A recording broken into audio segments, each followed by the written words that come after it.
ना जाने फारूक को कौन दुआ में याद रखता है, जब डूबता है तो समंदर उछाल देता है। कभी सोलापुर का समंदर उछालता है तो कभी मुंबई का समंदर उछालता है। इस मर्तबा मुंबई का समंदर उछाला गया और ये मुंबई का समंदर का पानी बीएमसी में घुसेगा, कांग्रेस को साफ करेगा, वर्षा के लोगों को साफ करेगा और तुम्हें इंसाफ दिलाएगा। माइक पे फारूक साहब भी इस्तेकबाल आपको करना है। नारे तकबीर।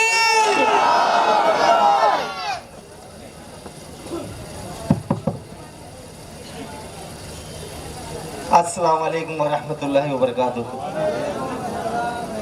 रवीश, में डूब के समंदर को नहीं उछालने वाला हूँ भाई, सलामत रहे के समंदर को उछालूंगा इंशाअल्लाह। और ये धारावी की जनता मेरे को डूबने नहीं देगी इंशाअल्लाह कभी भी।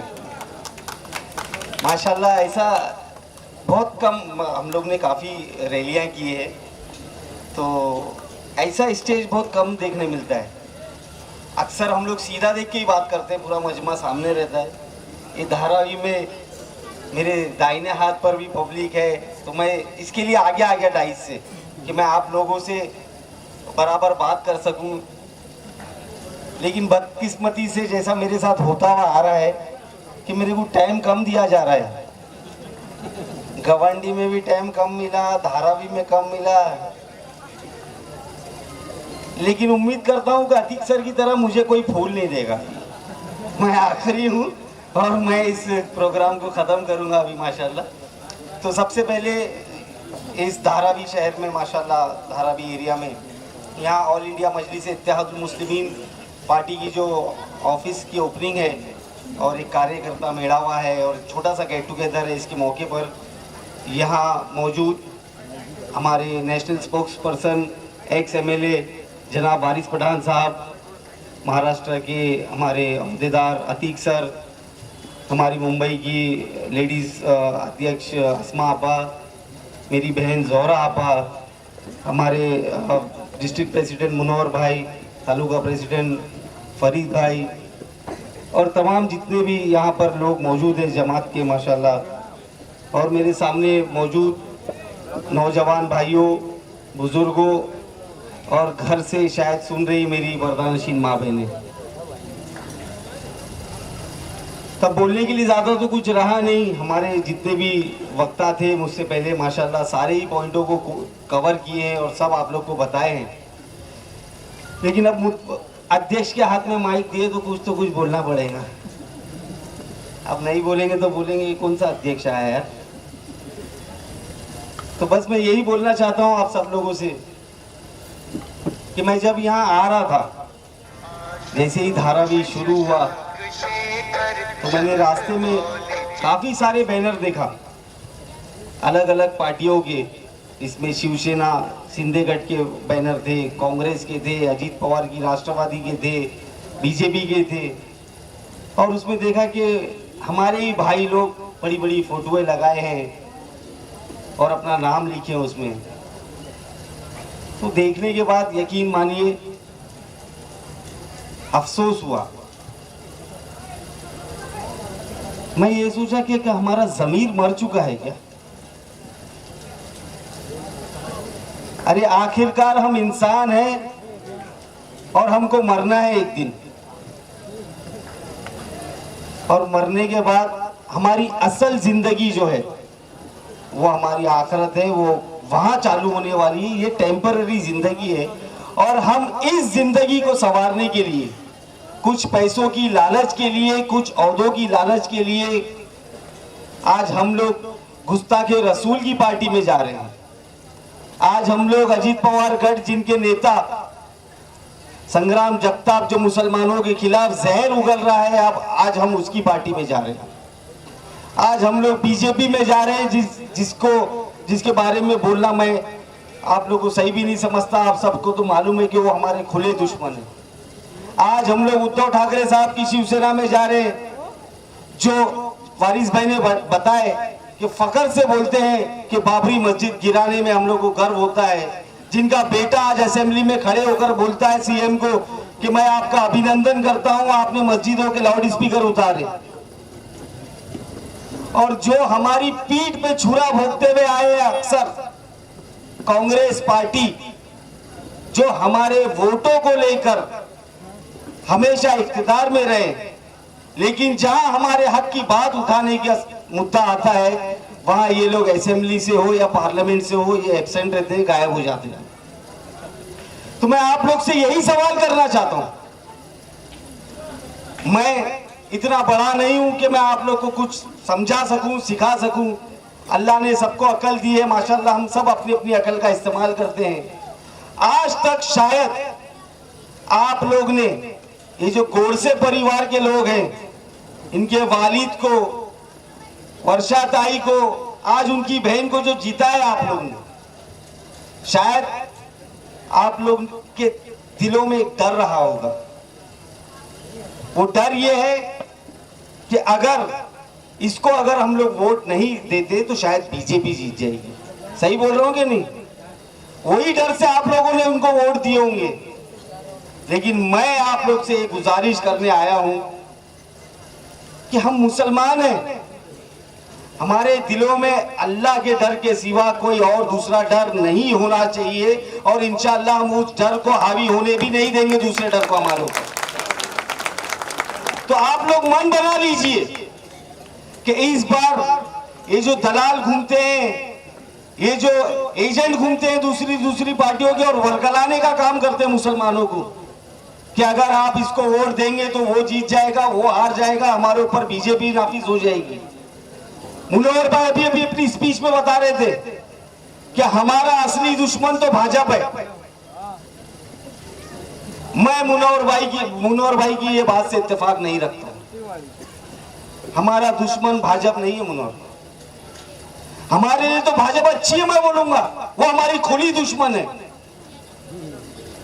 हमको मालूम है कि ये पीठ पे छुरा नहीं भोगते।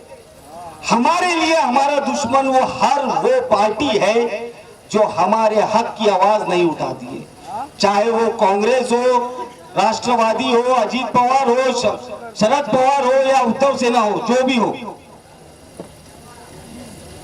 तो हम सबको इन सारी पार्टियों को अपना दुश्मन समझकर ही काम करने की जरूरत है मेरे भाई।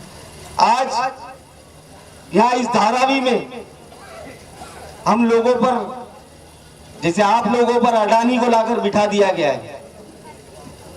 यह अडानी का जो प्रोजेक्ट है ये सही मायनों में महाविकास अघाड़ी के टाइम पर ही शुरू हुआ था, और आज ये लोग शायद इनको बराबर मिला नहीं होगा, इनको जितना चाहिए आज ये लोग विरोध कर रहे हैं या एक्टिंग कर रहे हैं। तो मैं आप लोग से यही बोलता हूं कि हम अगर हमारा बटवा चोरी हो जाए तो सब्र कर लेते हैं, अगर हमारा मोबाइल चोरी हो जाए तो सब्र कर लेते हैं, अगर हमारे कारोबार में नुकसान हो जाए तो सब्र कर लेते हैं। लेकिन कोई अगर हमारे घर की औरतों का और हमारे बच्चों का आशियाना छीनने की कोशिश करेगा तो हम सब्र नहीं करेंगे इंशाअल्लाह। हमारे लिए हमारा घर, चाहे वो जैसा भी हो, चाहे वो झोपड़ा हो या छोटी सी खोली क्यों ना हो, लेकिन वो हमारे लिए हमारा महल है, और हम हमारे महलों को बचाने के लिए इंशाअल्लाह आखिरी दम तक कोशिश करेंगे ना आप लोग इंशाअल्लाह। ये धारावी एरिया है, वारिस भाई ने बताया कि इतना बेहतरीन इलाका है, इसकी कनेक्टिविटी कैसी है। आज माशाअल्लाह आज इतना फेमस है धारावी इलाका। फेमस दो वजहों से, इसको लार्जेस्ट स्लम भी बोलते हैं, लेकिन अगर इसको हटा दिया जाए तो आज धारावी में जो लेदर का काम होता है, आज पूरे वर्ल्ड में धारावी जाना जाता है यहाँ के लेदर के कारखानों के लिए। आज धारावी में अलग अलग किस्म के कारोबार चलते हैं। ये अडानी अगर आपके घर लेता भी है तो घर के बदले ये क्या आपके ग्राउंड प्लस 3, 4 है आज माशाल्लाह। अल्लाह और इसको और ऊंचा करे, हमारी तो दुआ है। और मजलिस के कारकुन अगर यहाँ से जीत के आए तो बिना परमिशन के और ऊपर ऊपर ऊपर बढ़ाते रहना, इंशाल्लाह आप लोगों को परमिशन लेने की भी जरूरत नहीं पड़ेगी। ये अडानी आपको क्या दे सकता है? इसके सामने एक 400 स्क्वायर फीट की खोली देगा ज्यादा से ज्यादा। आज यहाँ धारावी में नीचे काम चल रहा है, ऊपर लोग रह रहे हैं, और इस धारावी में ये सिर्फ आपके घर नहीं है, ये आपके घर छीनने की साजिश नहीं हो रही है। आप यहाँ पर कई सालों से रह रहे हैं, आपके पुरखों ने यहाँ पर खून पसीना बहाया होगा, तो अल्लाह ना करे अगर ये आपके घर जाते हैं तो ये सिर्फ आपका घर नहीं जा रहा है, आपके सेंटिमेंट्स के साथ खेल रहा है ये अडानी और ये महाराष्ट्र सरकार। अगर आपको अपनी यादें बचाना है, अगर आपको अपना धारावी बचाना है, तो इस बार अल्लाह के वास्ते ये नहीं सोचना कि अगर हम MIM को वोट देंगे तो फलाना जीतेगा और फलाना हारेगा। भाड़ में गया ये सब। हम सिर्फ उसी को वोट देंगे और वो है जमात मजलिस इत्तेहादुल मुस्लिमीन, जो हमारे घर को बचाने के लिए आपके साथ बीच में आई है इंशाअल्लाह। 600 एकड़ का प्लॉट है, 600 एकड़ का लैंड पार्सल है बंबई के दिल में। अभी अतीक सर ने बोले कि ये जो प्रोजेक्ट है कुछ 5000 चिल्लर करोड़ में अडानी को मिला है। ये धारावी दिखने में झोपड़पट्टी है, इनका बैंक बैलेंस भी अच्छा है। अगर ये धारावी वालों का ऑप्शन देंगे ना कि 5000 करोड़ में 600 एकड़ जमीन मिलेगी, तो मैं समझता हूं कि धारावी का हर बुजुर्ग, हर नौजवान, हर बच्चा, हर महिला अपनी अपनी तरफ से योगदान करके ये सरकार के मुंह पे 5000 करोड़ मारने की इनकी ताकत है और ये करके दिखा सकते हैं इंशाअल्लाह। लेकिन ये अंधभक्त हैं, ये अंधे हो चुके हैं लालच में। सर ने बताया 1.7 लाख करोड़ का मुनाफा है। इतने जीरो तो कैलकुलेटर में भी नहीं आते, और उसके बदले में आप लोग को मिल रहा क्या है? हम बेहतरी के खिलाफ नहीं है, हम डेवलपमेंट के खिलाफ नहीं है, लेकिन हमारा सवाल ये अडानी से है कि आज जो उनके घर की साइजेस है, आज जो उनके कारोबार लोकली चल रहे हैं, तो उस हिसाब से उनको मुआवजा दिया जाए और उनके हक की बात किया जाए। मैंने ये भी सुना, मैं कहीं पढ़ा कि इनका रिहेबिलिटेशन जो है शायद गवंडी के डंपिंग ग्राउंड में करने का इनका इरादा चल रहा है। तो ये सरकार क्या आप लोग को इंसान नहीं समझती है? कौन जाने तैयार है डंपिंग ग्राउंड गवंडी के? कोई नहीं जाने तैयार है ना? तो जब इनके दलाल आएंगे तो इनको जूता निकाल के मारना, बोलना तेरे औरत बच्चों को लेके आके वहां डंपिंग ग्राउंड में रहे, हमको जाने में कोई दिलचस्पी नहीं है। लेकिन उसके लिए आप लोगों को ताकत देना पड़ेगा। आज ऐसा माहौल चल रहा है, आज हमारी गफलत की वजह से, आज हमारी नाकामियों की वजह से हमारे सर पर ऐसे नेता और ऐसी सरकार अल्लाह ने मुसल्लत कर दिया। उसके गुनाहगार सिर्फ और सिर्फ हम लोग हैं। आज क्या होता है, वो 3.5 साल का बच्चा यहाँ भी आया था, बोलते वो नेपाली आया था क्या? यहाँ कुछ मस्जिद का मसला था और कुछ दूसरा भी मसला हुआ था, पुलिस को दम दे रहा था, बोलते हैं कि ये नहीं ये केस करो, वो नहीं वो केस करो। पुलिस तेरे बाप की नौकर नहीं है। पुलिस कायदे के हिसाब से जो कलम लगता है वो लगाएगी, और बेटा तू मंत्री है जब तक खैर मना ले। ये जिंदगी परमानेंट तो है नहीं, ना ओहदा, ना सेहत, ना खूबसूरती, ना ताकत, हर चीज का जवाल है। इंशाअल्लाह हम सब यहाँ पर है, हम भी इन जालिमों का जवाल जरूर देखेंगे इंशाअल्लाह। तो मैं बस आप लोग से यही गुजारिश करना चाहता हूँ कि आप सब लोग आज तक जिस शिद्दत के साथ गोडसे परिवार के पीछे खड़े रहे, जिस भी वजह से, वर्षा ताई के पिताजी के साथ, वर्षा ताई के साथ, उनकी आपी बहन के साथ खड़े रहे, आप लोग ने आमदार बनाए उनको, वैसी ही शिद्दत के साथ एक बार भरोसा करें, एक मौका दे मजलिस इत्तेहादुल मुस्लिमीन को। और यहाँ धारावी से हमारा अपनी पार्टी का, हम सब की पार्टी का परचम लहराए, ताकि आप लोगों के वोट लेकर संसद में जाने वाली ये जो खासदार बनी है भी, वो हमारे जब बेकसूर भाई छूटते हैं जेलों से, उनके खिलाफ ये स्टेटमेंट ना दे कि फौरन सुप्रीम कोर्ट में अपील करें, ताकि आपके वोटों से यहाँ जो मशाल का उम्मीदवार जीत के आया, उसकी जो देसाई की पार्टी की खासदार है प्रियंका चतुर्वेदी, वो ना बोल सके कि ये फैसले के खिलाफ हमको सुप्रीम कोर्ट जाना चाहिए, ताकि ऐसे 3.5 साल के बच्चे आकर हमारे धारावी का ये माहौल खराब करने की कोशिश ना करें। मैं कहीं पढ़ रहा था कि धारावी में क्राइम रेशियो बहुत कम है। उसकी वजह यह है कि यहाँ पर लोगों के पास काम है, यहाँ पर लोग काम करते हैं। ये अडानी हमारे कामों की गारंटी दे सकता है? अरे घर चलाएंगे तो घर का खर्चा, घर का बत्ती का बिल कहां से लाएंगे? तो आज हम जिस हालत में भी है, आज हम जैसे भी है, आज अल्लाह ने हमको रिज़्क़ हलाल दिया है, हमारे कारोबार है, साथ ही साथ हमारा घर है, हम उसमें बहुत खुश हैं। तो हम ये अडानी के और उसके गुर्गों के बहकावे में नहीं आएंगे इंशाअल्लाह। और मैं आप सब लोगों से यही अपील करता हूं कि आज तक आप लोगों ने डर के माहौल में वोट किया है।